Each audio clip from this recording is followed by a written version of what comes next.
Un cortège de voitures de police qui défilent, tout gyrophare dehors. Un mouvement spontané à l'appel d'aucun syndicat qui s'achève au pied de l'Arc de Triomphe sur cette Marseillaise. Une manifestation inédite pour crier leur ras-le-bol. Pour avoir manifesté, ces agents s'exposent à des sanctions. Dans ce communiqué, la direction de la police nationale dénonce le comportement qualifié d'inacceptable des policiers, soumis, rappelle-t-elle, au devoir de réserve. Que se passe-t-il en France ? Depuis de nombreux mois, la police descend dans la rue régulièrement pour manifester sa colère. C'est inédit. Il est rare d'entendre un flic raconter son métier. Il faut du temps et de la confiance. 7 gardiens de la paix ont accepté d'en parler dans l'intimité de leur domicile, une fois l'arme et la carte de police bien rangées. Ce sont tous des flics de terrain, confrontés aux flagrants délits et à la petite délinquance. Avec leurs mots, riches de leurs expériences, ils nous disent tout haut ce que d'habitude ils pensent tout bas. Qu'est-ce qu'il y a de plus social que la police ? Tu peux pas faire plus. T'es immergé dans les problèmes de la société. C'est un métier où tu donnes énormément de toi-même. Et puis t'as le manque de moyens, t'as le fait que tu sois pas entendu par ta hiérarchie, que tu ressentes les courants politiques qui ont rien à voir, qui ont rien compris aux problèmes de société souvent. Toi tu te retrouves en train de constater que personne ne comprend rien, quoi. On est le dernier rempart, sauf qu'on ne peut pas constater et ne rien faire.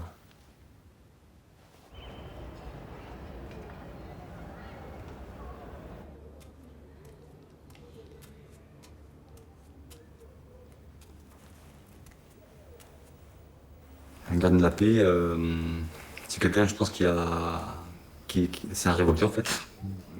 C'est quelqu'un qui est profondément révolté par l'injustice. Sauf qu'il a une vision particulière de l'injustice. Voilà. Que pour lui, l'injustice, c'est pas l'erreur judiciaire forcément, c'est plutôt le faible qui subit le fort, la victime qui subit l'agression. Je pense que c'est quelqu'un de très sensible à ce genre d'injustice. Voilà. Le flic de terrain, il voit tout, toute classe sociale, tout milieu, toute situation, tout. C'est ça qui est dur souvent aussi. Tu te rends compte de plein de choses. Après, t'es déformé parce que les bons côtés, tu les vois jamais, ça aussi. C'est hyper réducteur. La petite délinquance de merde dans les quartiers, bon, je suis sûr que ça use. Parce que nous, on voit des épiphénomènes, on voit la violence, la souffrance, la mort, la détresse. C'est rattaché à rien. C'est pas la vie telle qu'elle est. Les interventions de police, heureusement. Sinon, c'est bon. La vie, elle est ailleurs. On peut pas tout ramener à ça. C'est pas un fonctionnement normal non plus.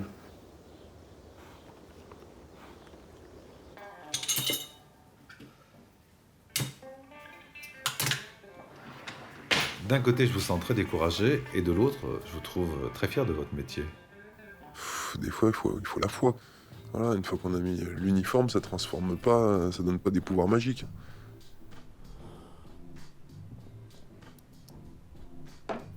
Il y a plein de policiers qui vous diront qu'ils deviennent agoraphobes, qui deviennent presque, non, je dirais asocial.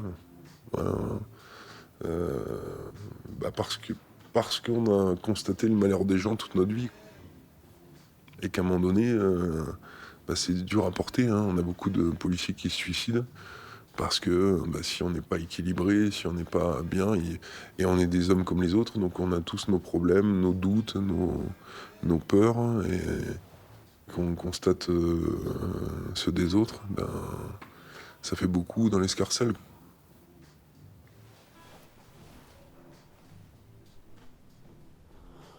Un policier âgé de 41 ans a mis fin à ses jours vers midi aujourd'hui sur le parking du commissariat de police de Saint-Brieuc avec son arme de service.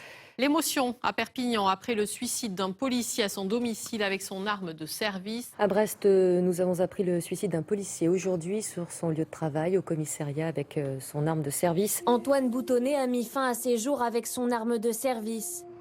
Comme lui, 7 autres policiers et gendarmes se sont donné la mort cette semaine.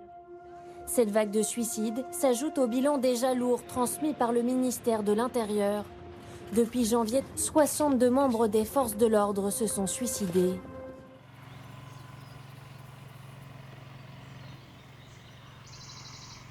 J'ai eu des périodes où je me mettais à rêver de situations sur lesquelles j'intervenais avec des collègues à moi et où je voyais mes collègues se faire tuer à côté de moi et je pouvais rien faire. Et j'ai passé des nuits, quoi. Ça m'est arrivé de me réveiller, mais en pleurant, mais vraiment en pleurant. Je m'essuyais, j'avais les larmes aux yeux. Et après, au moment où tu veux te rendormir, tu cogites. Et j'ai passé une bonne période. D'ailleurs, je m'étais arrêté 3-4 jours après. Parce que j'avais passé 3-4 jours où c'était systématique, c'était toutes les nuits. Tu rentres dans une forme de dépression, c'est clair. Et si tu te laisses aller, je pense que tu peux tomber dedans.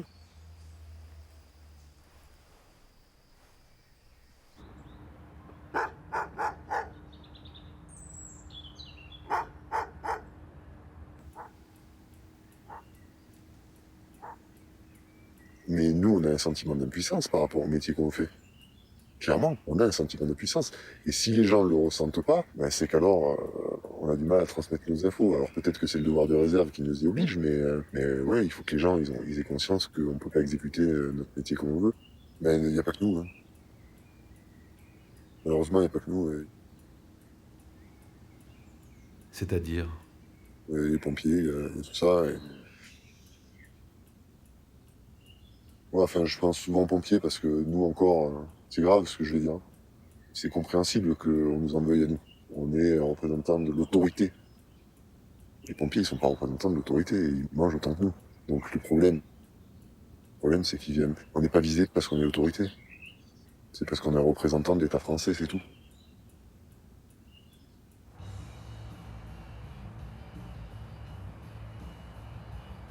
Quand je rentre chez moi le soir pour le boulot, je regarde s'il y a personne qui me suit. J'essaie d'adopter de temps en temps, en fonction de mon ressenti de ce que j'ai vécu dans la journée, un itinéraire différent pour rentrer chez moi. Parce que des fois, je me sens pas en sécurité. C'est comme maintenant de dormir, maintenant qu'il fait beau. Dormir la fenêtre ouverte, j'hésite un peu. J'ai un moment, je m'endors mal parce que j'ai peur qu'il y ait quelqu'un qui rentre. Certes, mon arme elle est pas loin, mais bon, quand vous dormez, c'est quelqu'un qui rentre. Voilà, c'est...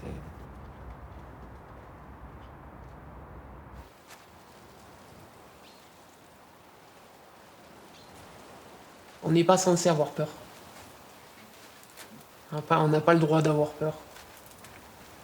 Ou si on dit qu'on a peur, on se fait dénigrer par les collègues, donc on n'en parle pas.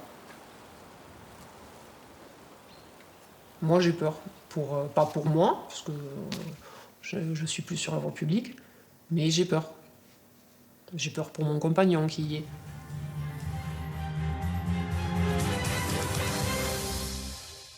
S'est-il passé cet après-midi à Viry-Châtillon, à 20 km au sud de Paris? Des policiers ont été agressés par une bande. 2 agents sont grièvement brûlés. Julia Van Elst.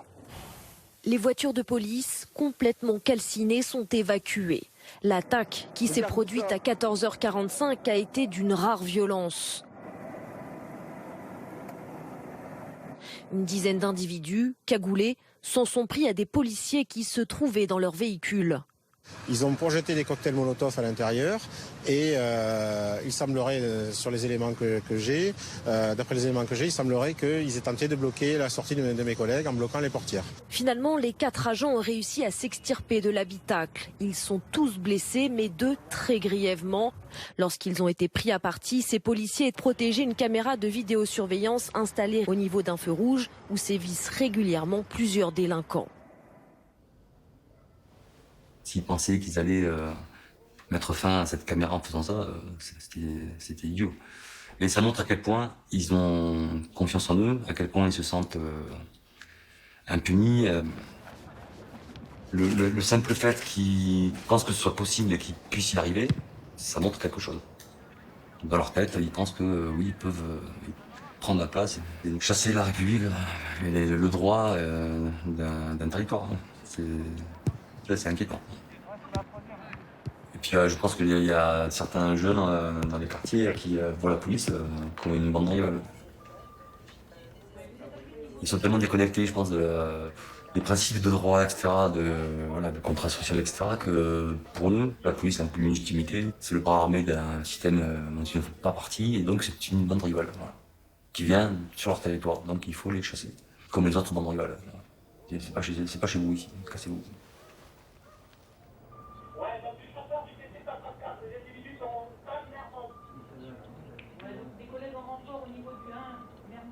Enfin, à aucun moment, on laisse un véhicule là, dans un quartier où on sait pertinemment que ça craint, on laisse pas un véhicule tout seul comme ça. Enfin, je veux dire, la police est en danger. Oui, parce qu'ils ont mis des consignes pour que le véhicule reste là, pour surveiller une caméra qui surveille, une caméra de vidéosurveillance. Non, ça aurait jamais dû arriver.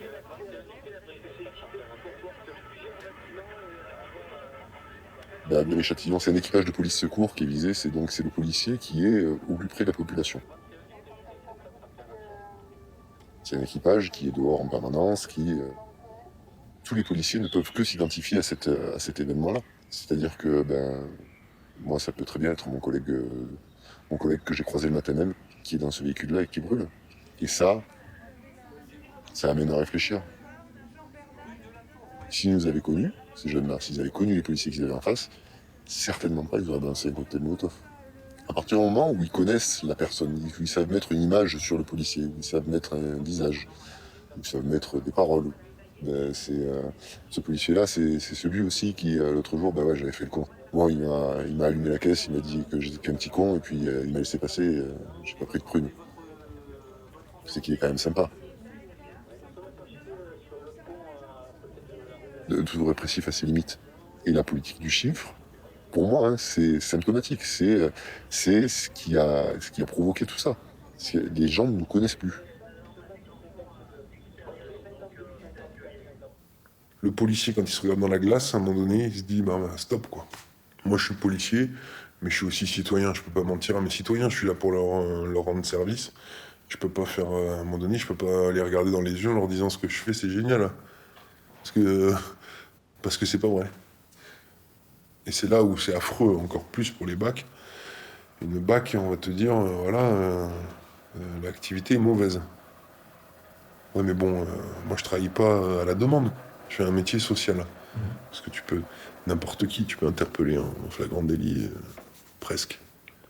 Tu vois, c'est toute l'ambiguïté du travail. C'est-à-dire que si tu es en patrouille la nuit, au mois d'octobre, il fait moins 25 dehors, même les petites et moyennes délinquances, elles ont froid, tu vois. Donc, tu peux pas interpeller comme l'été, au vol à l'arraché, à tel endroit, tu vois. C'est pas pareil.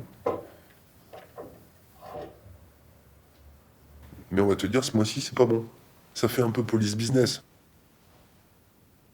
Ces dernières années, le chiffre des gardes à vue a explosé. 580 000 l'an dernier, selon le ministère de l'Intérieur, 800 à 900 000, selon certaines estimations, ajoutant les délits routiers que les statistiques officielles ne prennent pas en compte. Sur le terrain, la pression se fait sentir également, comme en atteste cette note rédigée par un commissaire de l'ouest de la France. L'activité de la BAC nuit ce week-end a été nulle.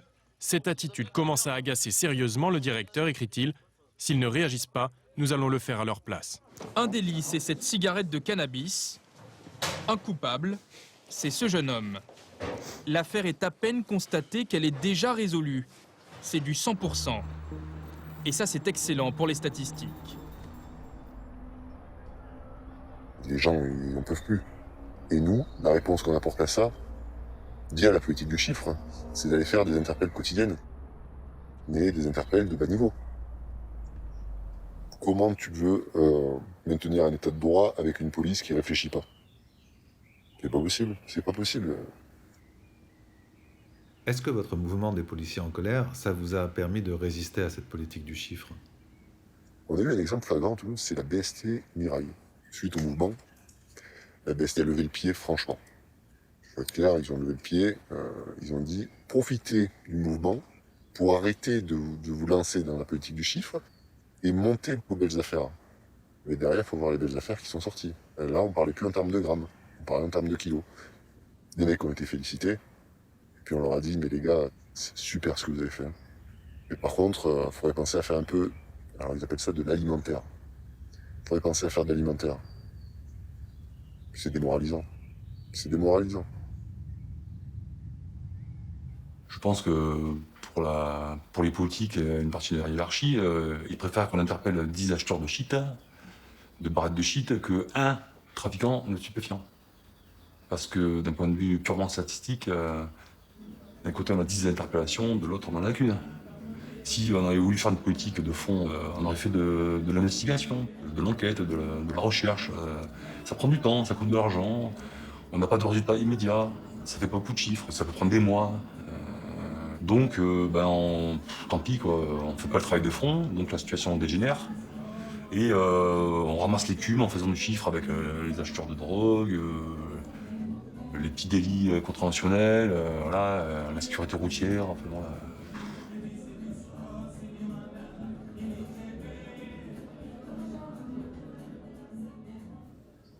Dans la police nationale, il existe des primes qui sont liées aux résultats.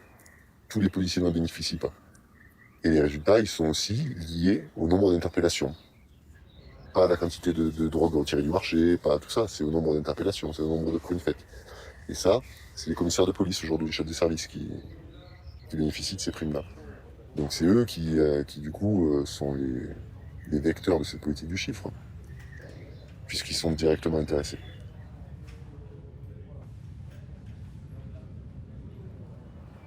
La police est devenue de la rentabilité, hein. Il faut amener du chiffre. Du coup, vous faites n'importe quoi, vous contrôlez tout le monde.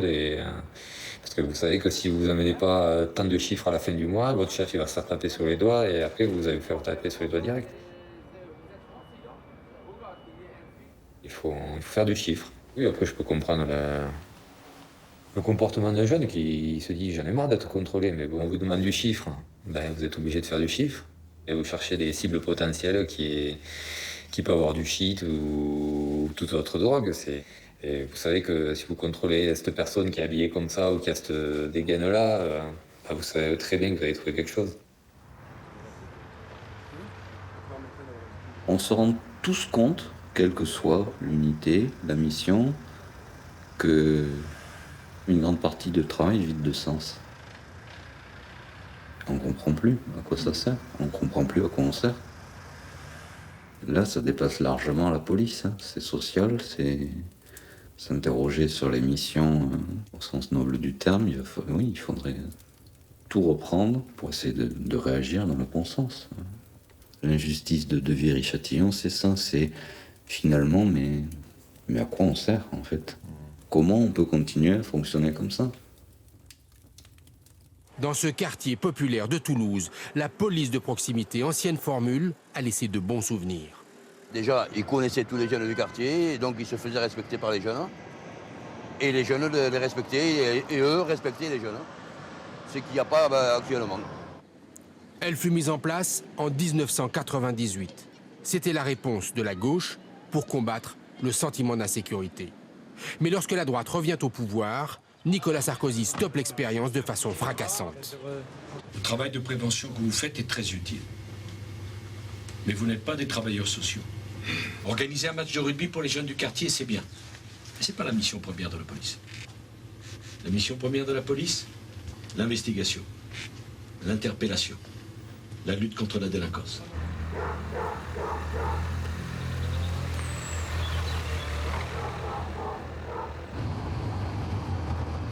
Aujourd'hui, je serais bien content d'avoir une police de proximité qui me ramène des infos. Ça m'arrive quelquefois de temps en temps parce qu'il y a certains collègues qui ont gardé cette notion-là. Ça m'est arrivé il y a quelques mois, un collègue qui passe devant le bureau et puis je dis putain, ce mec-là, j'arrive pas à le trouver, j'arrive pas à mettre la main dessus. Ben attends, je vais te le ramener, je sais où il habite à tel endroit, je vais te le ramener et puis tu vas voir, il va venir sans souci. Effectivement, l'après-midi même, je vais l'entendre sans placer en garde à vue sur des faits bénins, quoi.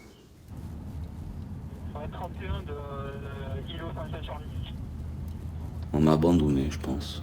Le point de de repère, le sergent de ville. Enfin, c'est une image, hein, mais il y a une réponse derrière. Voilà. Vous nous abandonnez. C'est pas, on va vous le faire payer, mais maintenant vous êtes chez nous.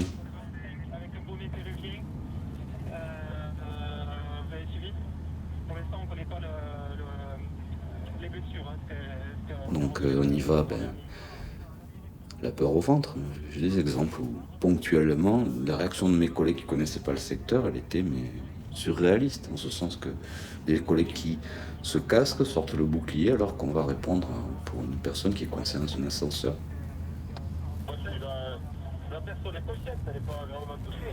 On exhibe les pistolets à impulsion électrique, les grenades, les colliers Serflex pour serrer les mains des gens. Voilà, enfin, une panoplie visuellement, c'est impactant. Enfin, on peut le prendre comme on veut, mais même moi, je me dis finalement, ils sont là pour quoi? Ils sont là pour guerroyer, ils sont là pour... ça n'a pas de sens. Aujourd'hui, ça me paraît difficile. Ça me paraît difficile de regagner le terrain. Les gens ont plus confiance en nous. Nous, on n'a pas confiance dans les gens.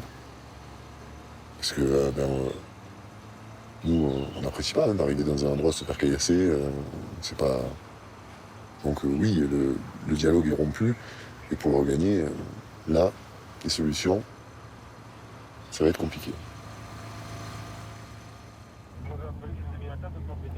Il faudrait 10 ans de boulot de fond pour pouvoir avoir un lien avec ces gens-là. Et puis, il faut mettre des policiers qui ont une attitude opérationnelle, qui puissent aller, même, il y a une soirée qui est organisée par la MJC, voilà, des policiers qui puissent venir et puis participer. Le boulot de policier, c'est aussi une part de renseignement, et le renseignement, on l'a pas avec des amendes. C'est pas, ou avec des interpelles. Hein.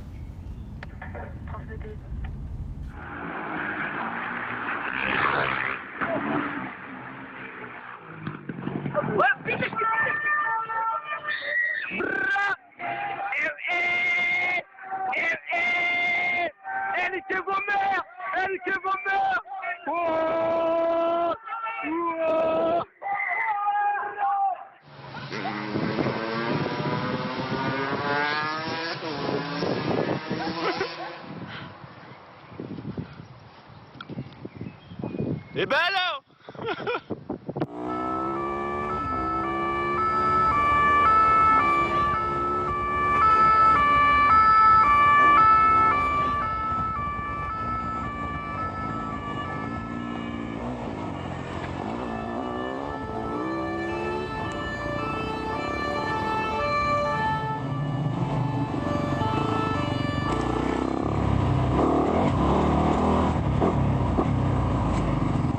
c'est enregistré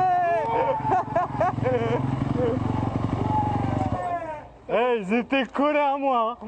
Tu les as vus ou pas? Ils m'ont coupé la route, tout. Il y a eu une affaire là, récemment à Massy.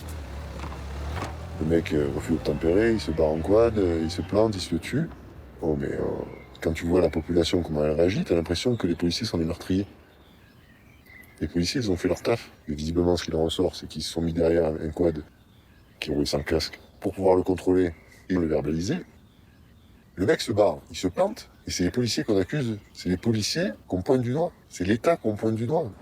Mais c'est pas normal. Il s'est planté parce qu'il n'avait pas mis de casque et qu'il a refusé de tempérer à une sommation de s'arrêter des policiers. Les policiers ne l'ont pas envoyé contre ce bus.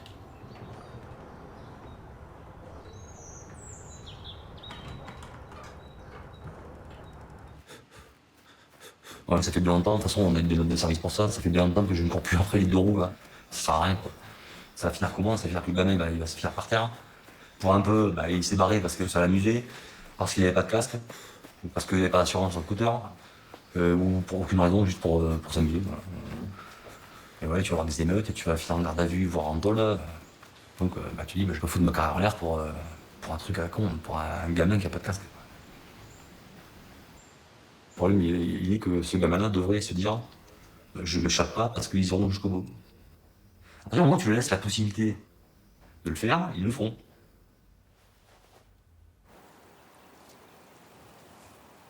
Le premier qui va pas bien se comporter, on va bien le prendre. Par contre, en fin de vacation, si on a ramassé toute la journée, ou voilà, en fonction de ce qui s'est passé dans la journée, au bout d'un moment, on arrive à saturation. Et ça devient difficile, parce qu'on n'est quand même que des êtres humains aussi, et ça devient difficile de prendre de la hauteur. Donc on ne le traitera pas de la même façon. Parce que dans la vie, une bonne femme qui se fait traiter de sale pute, elle met une gifle au type. Mais moi, avec un uniforme sur le dos, j'ai pas le droit. En quoi c'est manquer d'exemplarité que de ne pas accepter de se faire traiter de sale pute? J'ai déjà entendu des gens, pas forcément des délinquants, mais des civils, des discussions des fois avec des gens. Oui, mais bon, c'est votre métier. Non, non, c'est pas notre métier de nous faire insulter, de nous faire cracher dessus, maintenant de nous faire brûler. C'est pas notre métier, on n'est pas payé pour ça. Par contre, il y a tellement d'impunité par rapport à ça qu'après tout, pourquoi on va se priver de les traiter, de les outrager? Les violences, ils prennent quoi? Les violences sur les policiers. C'est de moins en moins puni. Donc pourquoi s'en priver?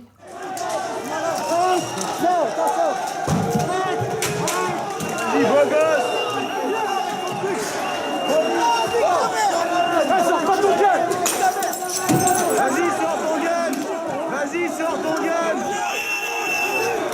Putain, mais rentre ton flingue, connard! Ça va pas, non? Arrête avec ton arme à feu, là! Vas-y, beau gosse!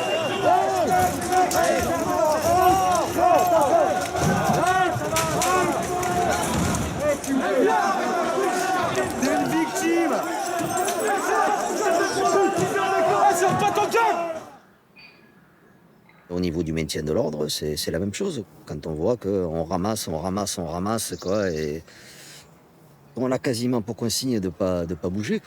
Au bout d'un moment, on avait dit, bon, écoute, quand est-ce que tu me lâches la laisse, là, que j'aille mordre, parce qu'il commence à me saouler, quoi, en face.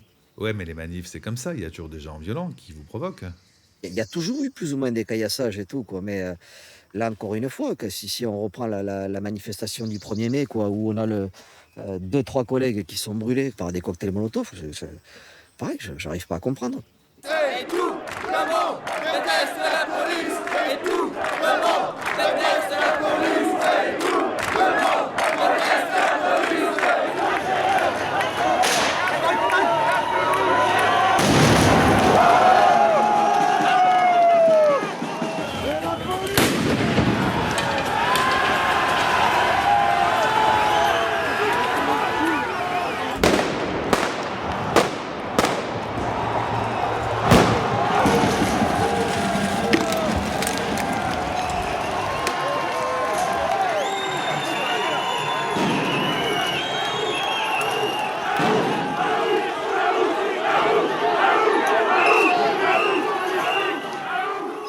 Mais je sais même pas comment est-ce que moi je réagirais à ce moment-là si je voyais un collègue à moi en train de brûler, quoi, si je pèterais pas un câble.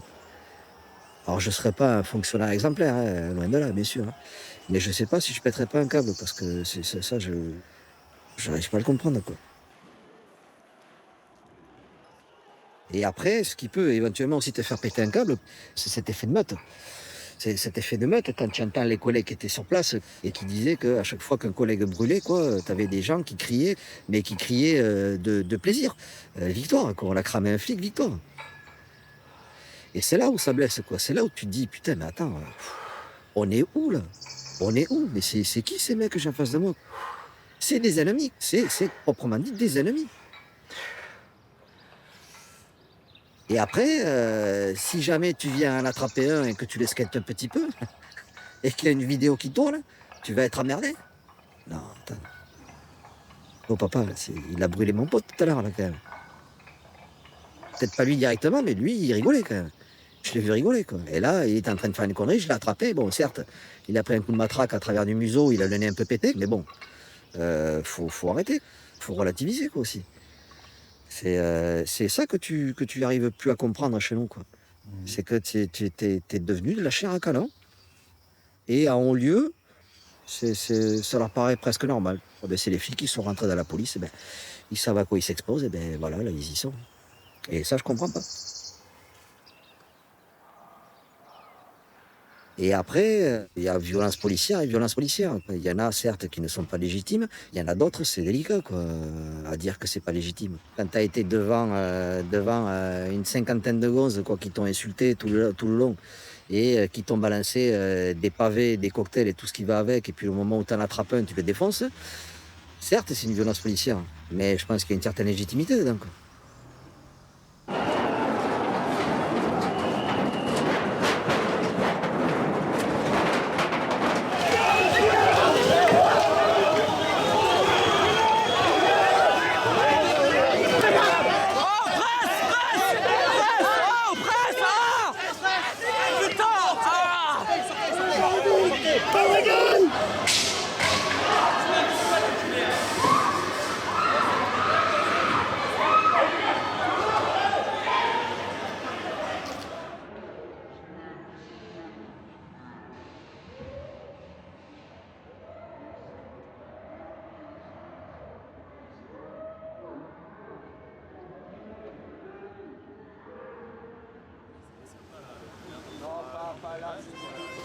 Ça peut arriver, c'est toujours pareil, il y a des circonstances qui font que les gars se laissent aller. Hein. Ça peut être un coup de poing, ça peut être des baffes, ça peut être des gens laissés menotter à plat ventre, des gens contraints sur le sol.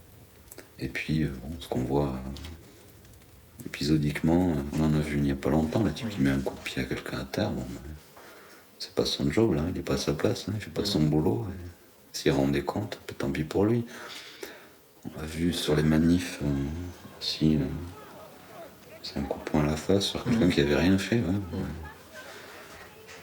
Le collègue, il a complètement dérapé.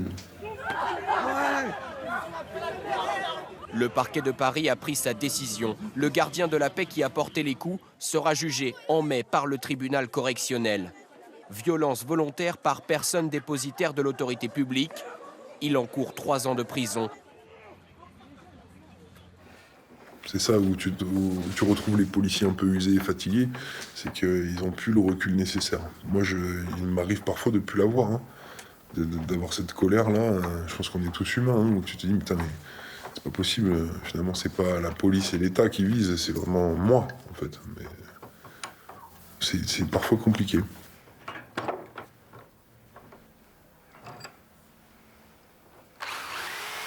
Si sur un maintien de l'ordre, si les CRS qui recevaient les cocktails Molotov ouvraient le feu dans la foule, c'est le maintien de l'ordre que tu peux trouver en Afrique, pas en France.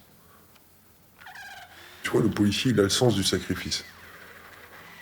Voilà. On est formaté en plus à être au service des libertés publiques et de chacun. Puis, tu sais, si tu blesses quelqu'un mortellement, tu le blesses tout court, c'est dur à vivre. Hein. Il faut le supporter, ça. Hein. C'est quand même un être humain, hein.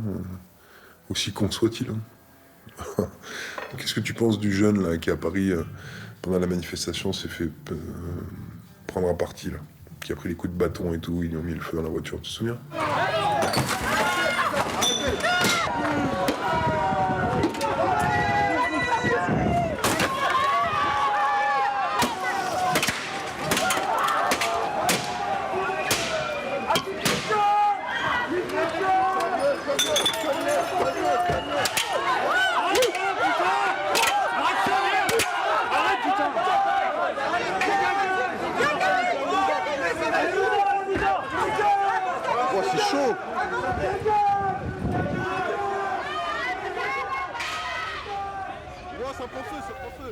Moi je trouve ça à la fois héroïque et honteux, quoi. Héroïque parce qu'effectivement il garde son sang-froid, malgré la peur et tout, il garde son froid, et ça c'est la définition du policier, et c'est très dur.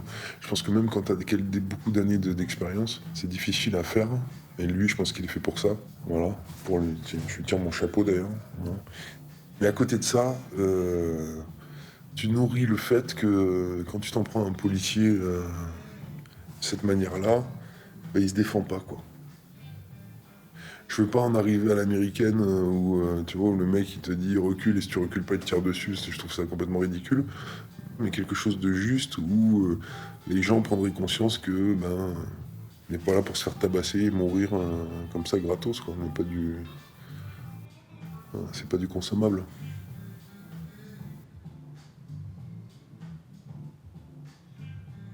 Mesdames, Messieurs, fonctionnaires de la police nationale.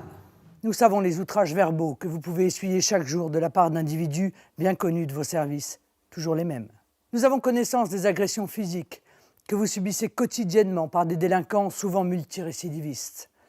Les fonctionnaires étaient jusqu'ici un des viviers de voix de la gauche. Ils seraient désormais de plus en plus tentés par le Front National, selon la dernière enquête du Cevipof. Une ascension fulgurante qui inquiète le gouvernement. Dans la fonction publique, Marine Le Pen séduit entre 18 et 22% des électeurs. C'est chez les policiers nationaux et les militaires que le vote FN explose, passant de 30 à 46% des suffrages entre 2012 et 2017. Dans la police, j'ai jamais vu autant d'écart, de fossé en fait, que dans la population normale. C'est-à-dire que très peu votent droite ou gauche. Moi, de ce que j'avais constaté, la plupart des gens qui m'entourent votent soit extrême droite, soit extrême gauche. Enfin, c'est plutôt extrême droite. Comment ça se fait? Pour moi, la question, c'est est-ce que la France, aujourd'hui, n'a pas un problème d'intégration avec l'islam? À mon sens, oui. La France a un problème d'intégration avec l'islam. Et d'où vient le problème? Est-ce qu'il vient de la France ou de l'islam?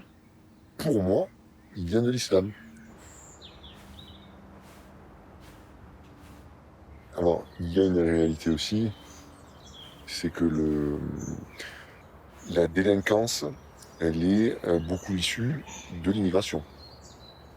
C'est-à-dire que cette personne-là, parce qu'elle a été issue de l'immigration, qui est arrivée sans moyens, a été parquée dans ce milieu-là, avec les codes et le communautarisme qui s'est créé dans ce milieu-là, et fait qu'aujourd'hui, ce sont eux les délinquants. Moi, pour être honnête avec toi, moi je peux plus les voir. Je peux plus les voir.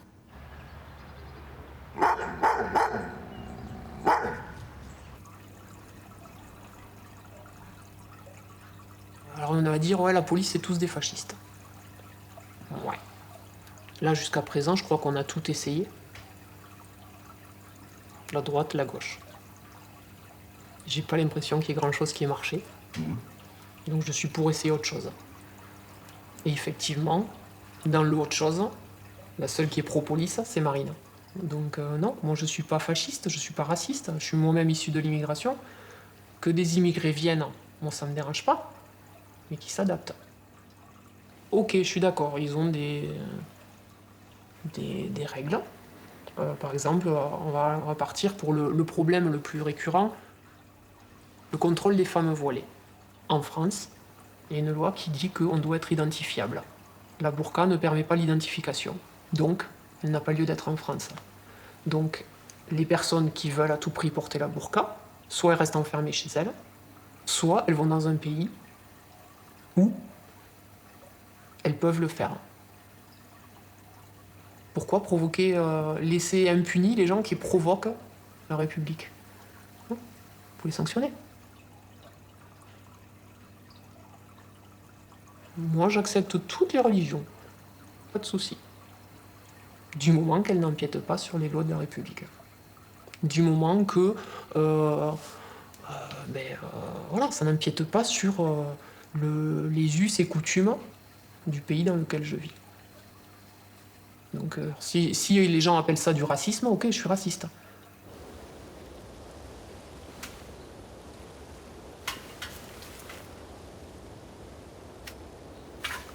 Il y a quand même cette extrémisation, droitisation de certains de mes collègues que je comprends pas, dans laquelle je me retrouve pas, parce que pour moi, c'est plus du réflexe de leur part, peut-être pour se protéger, et c'est pas le visage de la police dans laquelle je me reconnais. Je vous renvoie à ce qu'on a entendu dans ce reportage. L'idée, encore une fois, c'est de comprendre la façon dont les choses se passent. De cette jeune fille qui disait on se fait contrôler, on se fait traiter de bamboula, on se fait cracher dessus. Peut-être que cette jeune fille affabule. Il y a aussi cette version-là qui fait qu'on en arrive à des extrêmes comme ça. Mais la version, j'ai la même. J'ai la même. Et je veux rester poli, mais j'ai la même. Parce que les mots bamboula, d'accord, ça ne doit pas se dire, etc. Ça reste encore à peu près convenable. Non. De l'autre côté, enculé de flic, c'est pas convenable non plus. Dans les deux sens, ça n'est pas convenable. Pardon. Mais d'accord, mais c'est la conversation qu'il y a entre les deux. Ouais. C'est ça le problème. Le constat, c'est que souvent tu parles à un jeune et puis il te répond en te racontant des lois musulmanes. Donc, c'est là où tu vois, on revient sur ce qu'on disait, ils ont été sacrifiés, ces générations sacrifiées qui n'ont pas de repères républicains mais qui se réfèrent à la religion uniquement. Et il est dans la provoque, hein, donc il va te dire toutes les choses aberrantes pour te vexer. Hein, et le flic, lui, ça va glisser une fois, 2 fois, 3 fois, puis ça reste un homme. Et puis après, quand tu te le dis toutes les 5 minutes, t'en as un petit peu la haine, quoi. Parce que, à force d'entendre des trucs affreux sur ton pays, alors que tu sais que toi, c'est un beau pays et que tu essayes d'en défendre des trucs et que les mecs crachent et marchent dessus, des fois, tu sais, même si t'es là pour faire un travail et garder ta dignité en permanence, mais on reste des hommes. Hein. Le crachat, moi, ça me vexe, ça. Se faire cracher dessus, c'est dur. Ça t'est arrivé? Ouais, visage plusieurs fois. Là, tu fais quoi? Oh, je m'en vais, parce que sinon...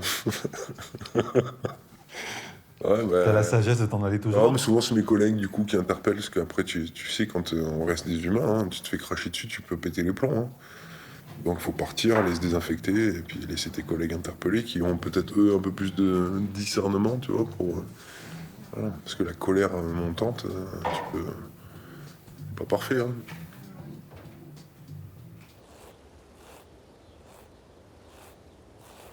Si on arrivait à dégonfler ce ballon de gaz délétère lié à l'exercice de la profession, rassurer les policiers, je pense que ça se réduirait. Le vote national? Oui. Quand on va être un peu plus sécure, un peu plus réconforté, confiant dans ces institutions, on va pas être extrémiste. C'est pas non, enfin, c'est pas la norme. C'est pas républicain, déjà. Il faudrait la rassurer, la police. Je vais pas dire l'aimer un peu plus, mais oui, la considérer. Entre ceux qui interpellent et ceux qui jugent, le fossé semble plus grand que jamais. Pointé du doigt par les syndicats de policiers, la justice, trop clémente selon eux, faux, répondent les magistrats.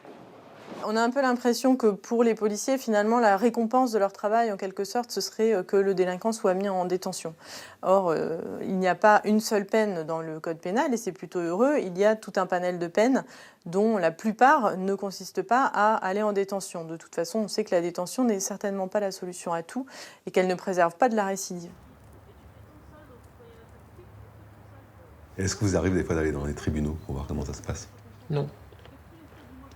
Non. Je pense que non. Je ne ressortirai pas super contente de voir la faiblesse des peines, entre guillemets. Je serais beaucoup plus dur. Il y a le 2 poids, 2 mesures dans la réponse judiciaire. Et oui, on le voit qu'il y a 2 poids, 2 mesures. On le voit.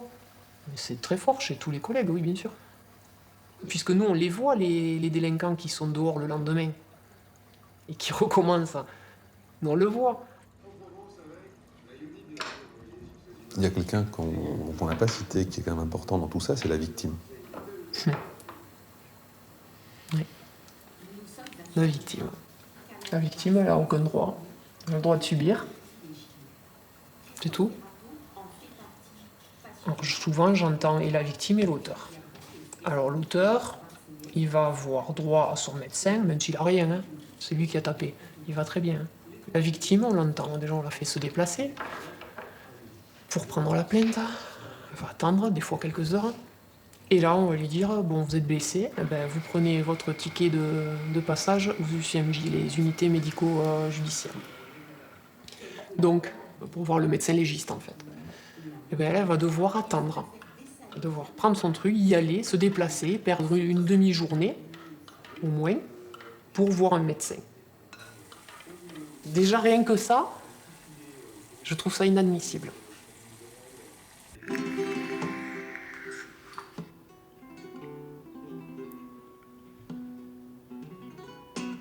Est-ce qu'on consulte les policiers sur ce genre de choses? Non, jamais.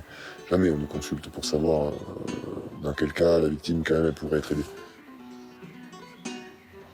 C'est nous, les premiers concernés, c'est nous qui sommes au cœur du truc et on n'est jamais consultés. Si j'ai une victime en face de moi, la plupart du temps, elle me touche, cette victime, dans son témoignage, dans ce qu'elle me raconte. Ça impacte aussi ma volonté de bosser plus dur ou pas sur ce dossier, vraiment.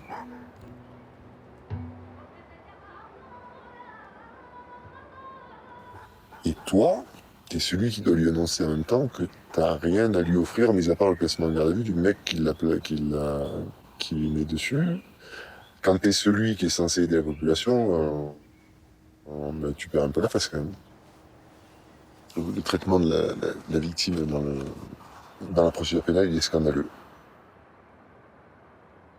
À cet instant, à cet endroit, le pire est arrivé. Pour toi et tes camarades.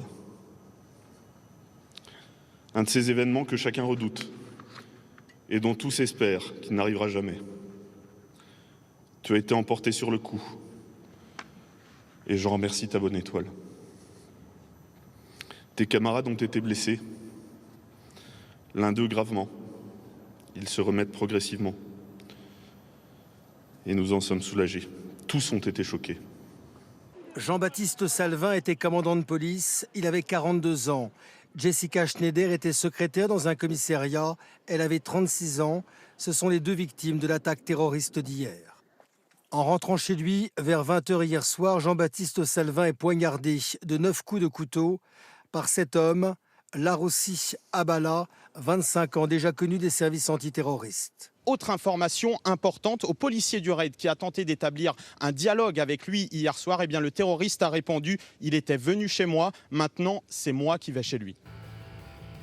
Ouais, ça m'est arrivé d'être reconnu et sorti du commissariat. On m'a suivi jusque chez moi là.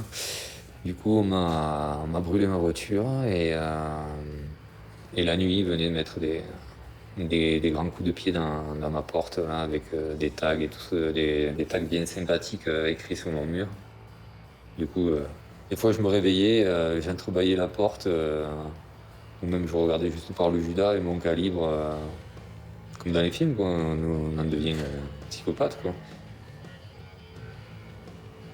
Et j'en avais parlé à la hiérarchie, mais bon, tout le monde s'en foutait. J'en avais parlé au syndicat, tout le monde s'en foutait. J'ai dû trouver un logement tout seul en urgence, à me débrouiller tout seul, à me retrouver une voiture, je ne pouvais plus partir au boulot.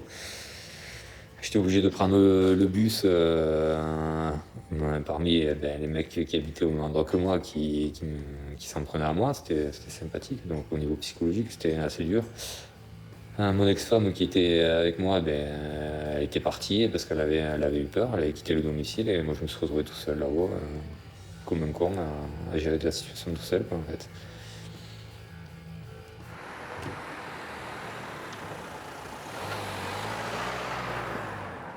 Mais oui, mais c'est un sentiment d'insécurité permanente.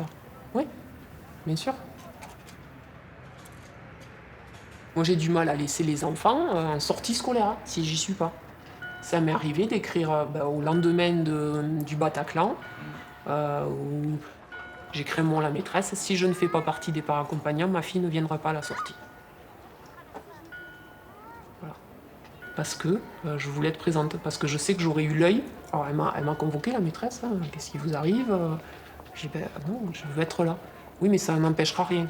J'ai dit, oui, mais j'aurais peut-être le quart de seconde suffisant d'anticipation pour voir, pour peut-être anticiper et protéger ma fille. Et les autres, autant que je peux. Mais je serai là. Tu l'as faite, la sortie? Oui, j'ai fait la sortie. Tu étais armé? Ça, l'histoire ne le racontera pas. Voilà.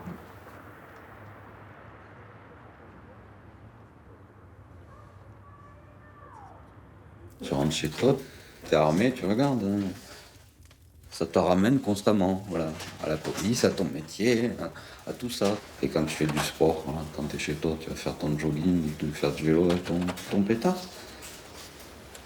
Cette situation-là, donc d'être armé, voilà, il n'y a plus de limite entre ton espace personnel privé, de citoyen tout seul lambda, et de policier. T'es constamment. Alors, effectivement, tu rajoutes ton arme là-dessus, c'est-à-dire que je dois me défendre. Ça rend pas, non. On finit par avoir le mal partout et avoir la peur Mais c'est pas vivre ça. Je suis désolé. Comment tu peux vivre en te sentant constamment exposé? C'est pas une solution.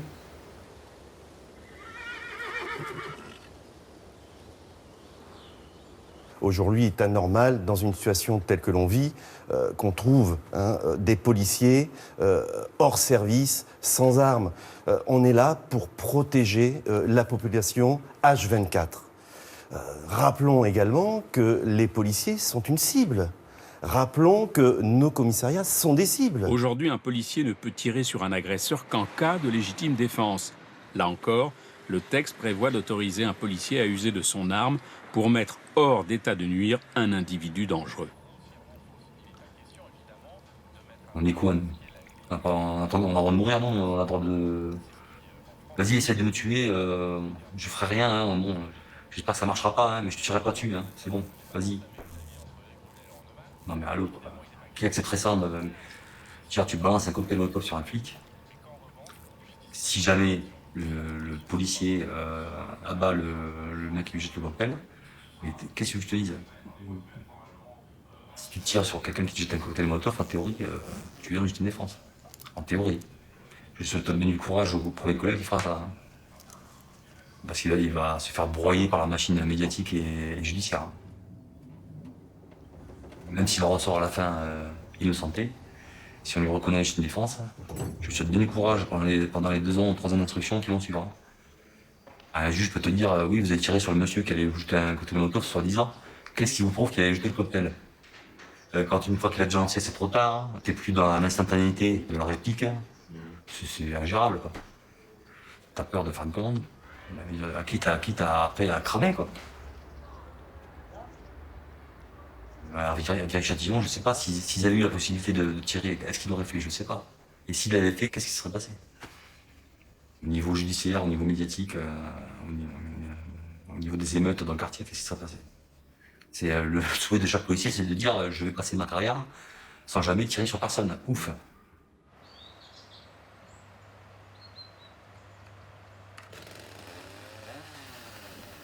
Moi, je pense que la légitime défense, elle est très bien comme elle est. Pour l'instant, je trouve qu'elle est très bien comme elle est. Je pense que ça permet aussi de garder un certain sang-froid général.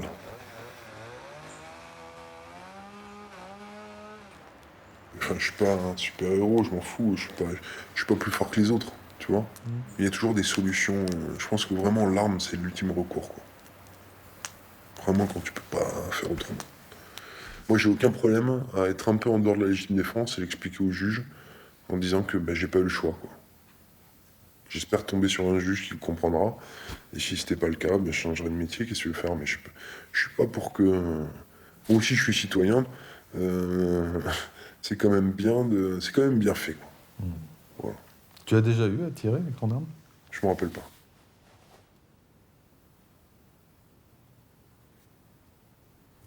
Je suppose qu'après, il faut vivre avec. Les collègues, j'en ai vu 2 ou 3 dans ma carrière, pas beaucoup. Même quand tu es tué, dans leur tête, tu vivras avec tout le temps, quoi. Je pense. Si tu réfléchis, tu fais bien ton boulot, sur ton travail personnel, hein. Humainement, comment on peut pas se poser la question, est-ce que j'aurais pu faire autrement? Est-ce que si, est-ce que là? Tu mourras avec ça.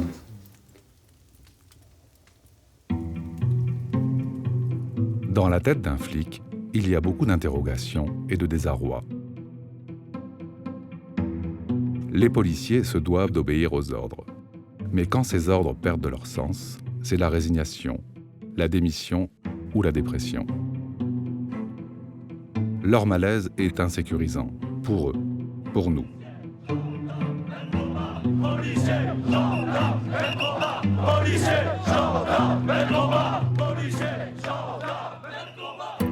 Malgré plusieurs mois de manifestations, rien n'a changé pour les gardiens de la paix. La police dans la rue, c'est comme un rempart républicain qui cède. C'est un signal fort qui met les politiques et la hiérarchie policière au défi.